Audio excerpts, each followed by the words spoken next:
శ్రీతేజ్‌కు memory loss. Allu Arjun టెన్షన్‌లో హ్మ్. ఉన్నాడని వార్త ఇప్పుడు వైరల్ అవుతుంది. అవును సార్. యాక్చువల్‌గా గత కొంతకాలంగా శ్రీతేజ్ ఆరోగ్యం వెనక్కెళ్తుంది. హ్మ్. అంటే ప్రోగ్రెసివ్‌గా ముందుకెళ్ళట్లేదు. సో, మామూలుగా మనం చెప్పుకుంటే డిసెంబర్ 4 తేదా? అది 5వ తారీఖు. 4 ఆ! లేట్. అవును సార్. 5 రిలీజు. హ్మ్. 4 తేదీ benefit late show. Night. So, night జరిగింది. ఆ రోజు జరిగినప్పుడు రేవతి, ఈ బాబు ఇద్దరు కూడా థియేటర్‌లో ఉన్నారు. వీళ్ళ హస్బెండ్ భాస్కర్ అండ్ పాప హ్మ్. శాన్విక అనుకుంటా. వాళ్ళిద్దరు బయటున్నారు. సో, ఎందుకంటే థియేటర్‌లోకి ఎళ్ళలేకపోయారు. జనం హ్మ్. ఎక్కువ ఉండడం వల్ల వాళ్ళు బయటున్నారు. కాసేపు తర్వాత అతను ఫోన్ చేస్తే ఈమె తీయలేదు. అతను వెళ్ళిపోయాడు. హ్మ్. పాపని తీసుకొని ఇంట్లో వదిలేసి మళ్ళొచ్చాడతను. వచ్చేసరికి వీళ్ళు ఆ! ఈమెను బయటికి తీసుకొచ్చారు. బాబుని బయటికి తీసుకొచ్చారు. ఎందుకంటే తొక్కిసలాట జరగలేదు. క్రౌడు హ్మ్. హ్మ్. ఆహ్, ఎక్కువ మంది అయ్యేసరికి ఆమెకి సఫోకేషన్‌లో గాలి పీల్చుకోలేకపోయింది. మొన్ననే కుంభమేళాకెళ్ళిన ఫ్రెండ్ చెప్తున్నాడు. తనకు కూడా అలాగే అయిపోయిందని. అదేంటంటే ఓహ్! నేరో స్ట్రీట్‌లలో విపరీతంగా జనం హ్మ్. వస్తున్నప్పుడు ఊపిరి ఆడట్లేదు. అలాగా ఈమెకు కూడా ఆ థియేటర్‌లో ఊపిరి ఆడలేదు. ఆడక కింద పడిపోయింది. ఆ బాబు గూడా అదే పరిస్థితి. ఇద్దరిని తీసుకొచ్చారు. ఇద్దరికి పాపం పోలీసుల్ని అక్కడ మెచ్చుకోవాలి. హ్మ్. సీపీఆర్ పర్ఫెక్ట్‌గా చేశారు. అవును సార్. ఆ సీపీఆర్ చేయడం వల్ల బాబు కనీసం బతికాడు. ఆమెకి మాత్రం కష్టమైంది. దాంతో ఇమ్మీడియేట్‌గా అక్కడ ఈ బాబుని ఇక్కడ వద్దని జెప్పి కిమ్స్‌కి రెఫర్ చేశారు. కిమ్స్‌లో తీసుకెళ్లారు. కిమ్స్ గూడా బాగా వాళ్ళకి హ్మ్. ట్రీట్మెంట్ ఇస్తుంది అప్పటి నుంచి. దాని తర్వాత అల్లు అర్జున్ టీమ్ గూడా రెగ్యులర్‌గా అక్కడికి వెళ్ళి వాళ్ళకి కావాల్సిన హెల్పు, ఆ డాక్టర్లతో అవును మాట్లాడడం, సార్. మెడికల్ ఎక్స్‌పెన్సెస్ ఇవన్నీ చూసుకుంటుంది. తర్వాత రాజకీయాలు దీని చుట్టూ అనేకం జరిగాయి. దాని తర్వాత సాక్షాత్తు సీఎం రేవంత్ రెడ్డి అల్లు అర్జున్ మీద, సినిమా ఇండస్ట్రీ మీద ఆయన కక్ష కట్టి చేయడం అనేది కూడా మనకి తెలుసు. సో, దాంతో ఫైనల్‌గా రాజీ కుదిర్చాడు. ఎవరు మన ఆహ్, 'దిల్ 'దిల్ రాజు'. రాజు'.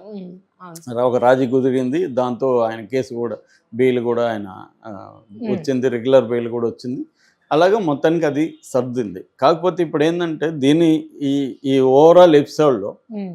ఆ బాబు ఆరోగ్యం, కాకపోతే ఆ డబ్బులు ఇప్పుడే ఇస్తే మళ్ళీ హ్మ్. కేస్‌కి ఇబ్బందవుతుందని లీగల్ అడ్వైజర్. ఎందుకంటే నీ వల్ల ఒక ఫ్యామిలీ చనిపోతే, ఆ ఫ్యామిలీకి డబ్బులిస్తే రేపొద్దున కోర్ట్‌లో ఇన్‌ఫ్లుయెన్స్ చేయడానికి ట్రై అవును సార్. చేస్తాడనేది ఇబ్బందవుతుంది కాబట్టి, అతను హెల్డప్ చేశాడు. మేనేజర్‌లని వాళ్ళని పంపించి చేస్తున్నారు. అయితే ఇతనెళ్ళి అల్లు అర్జున్ గాని ఇమ్మీడియేట్‌గా వెళ్ళి వాళ్ళని ఇది చేసునుంటే ఇదయ్యేది కాదు. మరి అతనికి రాంగ్ అడ్వైజ్ ఇచ్చారా ఏం తెలీదు. సో, ఏదేమైనా అది పవన్ కళ్యాణ్ గూడా అదే జెప్పాడు. పవన్ కళ్యాణ్ జెప్పిన దాంట్లో వాస్తవం ఉంది. హ్మ్. ఏదన్నా మన వల్ల ఒక ప్రమాదం జరిగినప్పుడు హీరో వెళ్లి మాట్లాడడమా, కనీసం వీడియో కాల్‌లో హ్మ్. మాట్లాడొచ్చు. అవును అట్లాంటి సార్. ఒక అంటే ఇదేమంటే ఆప్టిక్స్ అంటారు. హ్మ్. సమాజానికి ఒక సింబాలిక్ జెస్చర్ చూపిచ్చాలి. అది చూపిచ్చలేదు అల్లు అర్జున్. పైగా అతను మీడియాతో సారీ అంటే వీడియో తీసి సారీ జెప్పినప్పుడు గూడా ప్రమోషనల్ టీ షర్ట్ ఏసుకోవడం హ్మ్. అదంతా హ్మ్. గూడా ఆహ్, అంటే అబ్‌సీన్ అంటాం. అబ్‌సీన్ అవును అంటే సార్. సీన్‌లో ఉండకూడనివి. ఏ సీ కొన్నిసార్లు సీన్‌లో ఉండకూడనిది హ్మ్. అబ్‌సీన్. హ్మ్. అది రాంగ్ అది. ఎందుకంటే ఒక మహిళ చనిపోయింది నీ వల్ల, ఆ బాబు ఇది ఉన్నాడు. అవును సార్. అది సిన్సియర్ కండోలెన్స్ అనేది సిన్సియర్‌గా ఉండాలి కాదు. ఏదో నేను చెప్పాలి కాబట్టి చెప్పాను. నాకేం సంబంధం అన్నట్టు ఉండదు. నీకు సంబంధం ఉన్నా లేకపోయినా మీ సినిమా నువ్వు పోకపోతే అది జరగదు హ్మ్. కదా అది. నువ్వు పోయిన వల్లే కదా జరిగింది. అవును సార్. ఈ లాజిక్ అయితే ఉంటది. రేపు అవును. కోర్ట్‌లో తేలడం అది వేరే. నువ్వు పోవడం వల్ల జరిగింది. నువ్వు పోకపోతే జరుగుండదు. This is simple. హ్మ్. దీంట్లో మళ్ళీ అనేక విషయాలుంటాయి. అది వేరే విషయం. సో, అట్లాంటప్పుడు తను ఓన్ చేసుకొని చెప్పి ఇది ఉండుంటే ఇంత దారికొచ్చేది హ్మ్. కాదు. అదే అతను కూడా తప్పు చేశాడు. దాని తర్వాత దాన్ని ఇది చేశారు, పెంట చేశారు. అప్పుడైనా ఈయన ఆహ్, సైలెంట్‌గా ఉండిపోయిండు. ఇతను మేబీ సిట్యుయేషన్‌ని అసెస్ చేయడంలో ఫెయిల్యూర్ అయ్యుంటారు. అది జరుగుతాది. ఒక్కోసారి మన క్రైసిస్ సిట్యుయేషన్ అప్పుడు ఎలా బిహేవ్ చేస్తామో అని మనకు అవును తెలీదు. సార్. తర్వాత మనం పోస్ట్ హ్మ్. ఫ్యాక్టరల్ అనాలిసిస్ అంటారు దీన్ని. పోస్ట్ ఫ్యాక్టరల్ అనాలిసిస్‌లో ఏందంటే జరిగిపోయిన తర్వాత మళ్ళీ ఎప్పుడో రివ్యూ చేసుకుంటూ అప్పుడు అలా బిహేవ్ చేస్తుండకూడదు అనేది అనుకుంటాం గానీ, ఆ అవును సార్. టైంలో మనకు తెలీదు. అవును. అలాగా జరిగిపోయింది. దాంతో తర్వాత 'దిల్ రాజు' పుణ్యమా అని వీళ్ళు కాంప్రమైజ్ అయ్యారు. 2,00,00,000 ఇవ్వమన్నాడు. హ్మ్. సో, ప్రొడ్యూసర్ ఒక 50,00,000.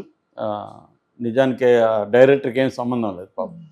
నిజంగా ఈ మొత్తం విషయంలో డైరెక్టర్ బాగా సెన్సిటివ్గా స్పందించాడు. సుకుమార్ సుకుమార్ కన్నీళ్ళు పెట్టుకున్నాడు, ఆయన బాగా స్పందించాడు. ఎందుకంటే నా సినిమా వల్ల కదా చనిపోయింది అనేది అతను బాధపడ్డాడు. 6 ఏళ్ళు నేను కష్టపడి సినిమా తీసి ఫైనల్గా ఒక ప్రాణం కోల్పోయి అన్న ఇది ఆయనకి కనపడింది. ఆయన ఒక 50 లక్షలు ఇచ్చాడు.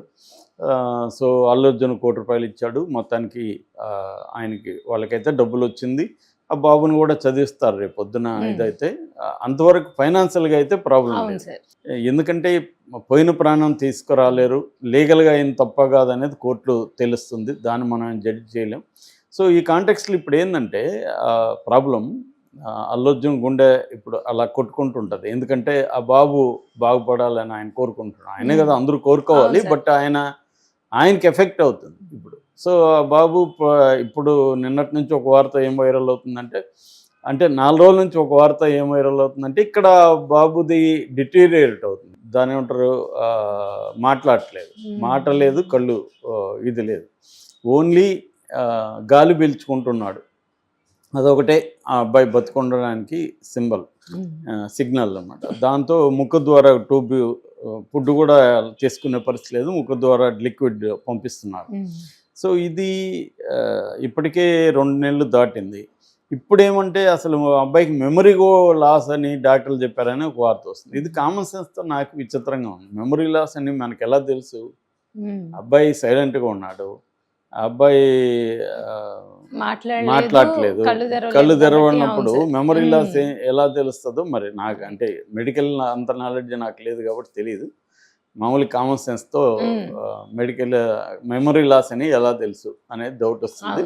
మరి కానీ వార్తలు అయితే మెమరీ లాస్ అయింది అని అంటున్నారు. యాక్చువల్గా అతన్ని అమెరికాలో ట్రీట్మెంట్ కోసం ఇక్కడ తెలంగాణ ప్రభుత్వం ట్రై చేస్తుంది, బెటర్ ట్రీట్మెంట్ కోసం. అక్కడ ఉన్న కిమ్స్ హాస్పిటల్ కూడా రికమెండేషన్ చేస్తున్నారు ఇతను అమెరికాకి తీసుకెళ్దామని. ఆల్రెడీ ప్రభుత్వం తరపున కూడా అబ్బాయికి అన్ని రకాల సహాయ సహకారాలు ఇస్తామని చెప్పారు కాబట్టి ప్రభుత్వం అనుకుంటే తీసుకెళ్ళచ్చు. సో తీసుకెళ్తే కొంత అంటే హోప్ ఉంటే తీసుకెళ్ళి ట్రై చేయడంలో తప్పు లేదు. అలాగేమన్నా తీసుకెళ్తారా? అలా ఇప్పుడు అల్లు అర్జున్ కూడా తన సొంత ఖర్చులతో కూడా తీసుకుపోవడానికి రెడీ అయ్యారని కూడా వార్తలు వినిపిస్తున్నాయి. ఎందుకంటే ఇప్పుడు ఏమన్నా జరగరానిది జరిగితే మళ్ళీ అల్లు అర్జున్ మీద ఇంకొక కేసు అవుతుంది. ఇప్పుడు ఎందుకంటే తను పోవడం వల్ల ఒక అమ్మాయి చనిపోయింది అనేది కేసు కదా, ఇప్పుడు ఇంకొక యాడ్ అవుతుంది దాంట్లో. ఇద్దరు అనేది యాడ్ అయితే అల్లు అర్జున్కి మళ్ళీ ఎవరైనా కోర్టులో బెయిల్ క్యాన్సిలేషన్కి దానికి ఏమన్నా జరగచ్చు, ఏమైనా జరగచ్చు. అందుకని ఇప్పుడు అల్లు అర్జున్కి అది పెద్ద ఇది. ఎందుకంటే తల్లి పోయిన బాబు ఉన్నాడు, బాబు మళ్ళీ బతుకుతాడు, ఆ బాబుని పాపని నేను చదివిస్తాను అన్న పద్ధతిలో ఈయనకి ఒక ఛాన్స్ ఉంటుంది. అది ఇబ్బంది అవుతుంది. కానీ ఇక్కడ ఎవరు ఉన్న మన కంట్రోల్లో ఉన్న విషయాలని మనం చేయడం ఎప్పుడైనా అవసరమే. కంట్రోల్లో లేని దాన్ని గురించి వరి అయ్యి కూడా లాభం లేదు. బట్ అవ్వకుండా కూడా ఉండలేం, మనం మనుషులం కాబట్టి. మన కంట్రోల్లో లేకపోయినా కూడా ఒక్కోసారి మనం గిల్టీగా ఫీల్ అవుతాము, మనం సఫర్ అవుతాము. ఇవన్నీ కామన్ హ్యూమన్ బీయింగ్ లక్షణాలు. సో ఇప్పుడైతే ఆ వార్త వైరల్ అవుతుంది. అంటే ఆ అబ్బాయికి ఇక్కడ మెమరీ లాస్ ఇవన్నీ పక్కన పెడితే ఆ అబ్బాయి